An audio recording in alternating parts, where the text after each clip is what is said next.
500 అయితే 1700 వచ్చింది ఇప్పుడు బిల్.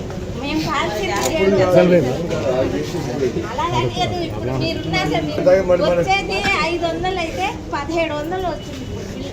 మేము కాల్చిన 1700 అలాగని ఇప్పుడు మీరున్నారు 500 అయితే 1700 వచ్చింది ఇప్పుడు బిల్.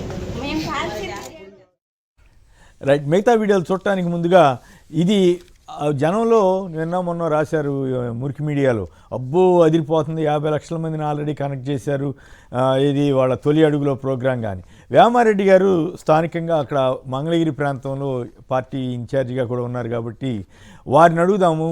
వేమారెడ్డి గారు చెప్పండి, ఈ నిజంగానే విద్యుత్ ఛార్జీల వ్యవహారం మీద జనం ప్రశ్నిస్తున్నారా అధికార పార్టీ వారిని, లేదా ఇప్పుడు మనం చూసాము ఆయన విజయవాడ ఎంపీనో ఎవరినో మరి మహిళలు ప్రశ్నిస్తున్నారు. మీకు ఎదురైన అనుభవం ఏమిటి సంక్షిప్తంగా చెప్పండి. నమస్కారం. ప్యానెల్లో కూర్చున్న సోదరులందరికీ, అట్లాగే విశేష జనాలకి, వీక్షకులకు అందరికి కూడా హృదయపూర్వక నమస్కారాలు. ఇది ప్రతి చోట ఈ మధ్య మేము మీటింగ్కి వెళ్తున్నాం, ప్రజలు అడుగుతున్నారు, అయ్యా మాకు ఈ బిల్లు ఏంటి, వ్యత్యాసం ఏంటి, డిఫరెన్స్ ఏంటి అని.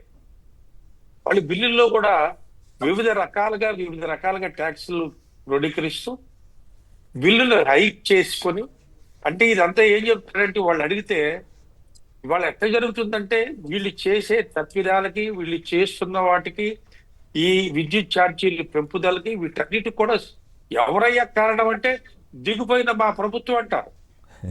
ఇది ప్రజలు అంత పిచ్చిగా లేదు, మరి వీళ్ళు ఎందుకు ఇట్లా మాట్లాడుతున్నారో ఇది వాళ్ళకి అర్థం కాని విషయం. చాలా తప్పుగా మాట్లాడుతున్నారు వీళ్ళు.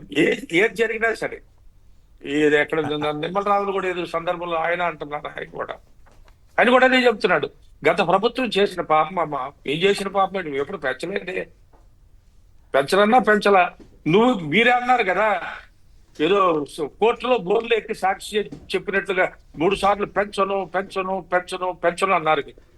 బ్రహ్మాండంగా ఇప్పటికే 15,000 కోట్లు ఇవాళ జనం మీద భారం మోపారు కదా మీరు. ఇంకొక 4,000 కోట్లు ఇప్పుడు రీసెంట్ గా అంటున్నారు. ఇది సామాన్యుడికి కరెంటు విషయంలో మాత్రం చాలా పెద్ద ప్రాబ్లంగా ఉంది. ఇది జనం అందరూ గమనిస్తున్నారు, జనం నిలదీస్తున్నారు అన్నది వాస్తవేనంటారు. డెఫినెట్ గా నిలదీస్తున్నారు. మేము కార్యక్రమాలకు వెళ్తుంటే మమ్మల్ని కూడా అడుగుతున్నారు, అయ్యా ఏంటి ఇంత దుర్మార్గం ఏంటి అని అడుగుతున్నారు. మీరేం చెప్తారు పాపం? మేము చెప్పేది మేము చెప్పడానికి అమ్మ మేము పెంచేది కాదు, మనం అందరం నమ్మాము మనం ఆయన్ని. చాలా మెజారిటీ ఆఫ్ ది పీపుల్ నమ్మిన తర్వాత అతను గవర్నమెంట్ లోకి వచ్చాడు. చెప్పిన అబద్ధాలన్నీ కూడా మోసపూర్తిమైన ఈ విధంగా మనం అందరినీ దగా చేస్తున్నాడు ఇవాళ రాష్ట్రంలో. మీరు గమనించండి అమ్మా అని మేము కూడా చెప్పుకుంటున్నాం జనానికి. Right, okay. మరి కొన్ని వీడియోలు చూద్దాం.